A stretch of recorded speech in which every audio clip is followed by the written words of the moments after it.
Mini screen പ്രേക്ഷകർക്ക് ഏറ്റവും പ്രിയപ്പെട്ട താരങ്ങളാണ് കല്യാൺ ഖന്നയും രേഷ്മ നന്ദുവും.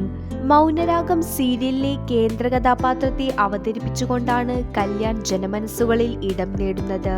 ഏഷ്യാനെറ്റിലെ കുടുംബവിളക്ക് സീരിയലിലെ സുമിത്രയുടെ മരുമകളാണ് രേഷ്മ അവതരിപ്പിക്കുന്ന കഥാപാത്രം.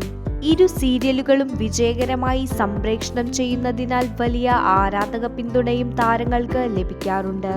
ഒരിടക്കാലത്ത് കല്യാണും രേഷ്മയും തമ്മിൽ വിവാഹിതരാവാൻ പോവുകയാണ് എന്ന തരത്തിൽ വാർത്തകൾ വന്നിരുന്നു.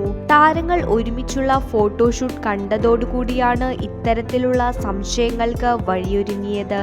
ഇപ്പോഴിതാ സ്വാസിക അവതാരകയായിട്ടെത്തുന്ന റെഡ് കാർപ്പറ്റ് എന്ന പരിപാടിയിൽ പങ്കെടുക്കവേ പ്രണയകഥയെക്കുറിച്ച് രേഷ്മയും കല്യാണും മനസ്സ് തുറക്കുകയാണ്. ഒപ്പം +1 പഠിക്കുന്ന കാലം മുതലേ അറിയാവുന്നവരാണെന്നും താരങ്ങൾ വെളിപ്പെടുത്തുന്നു. ഇതിനെക്കുറിച്ച് കല്യാൺ പറയുന്നത് ഇങ്ങനെയാണ്: ശരിക്കും പറഞ്ഞാൽ ഈ കാര്യം അറിഞ്ഞപ്പോൾ പാനിക്കായി പോയെന്നാണ് കല്യാൺ പറയുന്നത്. കാരണം ആദ്യമായിട്ടാണ് തന്റെ പേരിലൊരു ഗോസിപ്പ് വരുന്നത്. ഇപ്പോൾ അത് ശീലമായെന്നും കല്യാൺ പറയുന്നുണ്ട്. ഇരുവരും ക്രിസ്മസിന്റെ സമയത്ത് ഒരു ഫോട്ടോഷൂട്ട് നടത്തിയിരുന്നു. അത് കണ്ടതോടുകൂടിയാണ് ഇരുവരുടെയും എൻഗേജ്മെന്റ് ഷൂട്ടാണെന്ന് ആളുകൾ വിചാരിച്ചത്.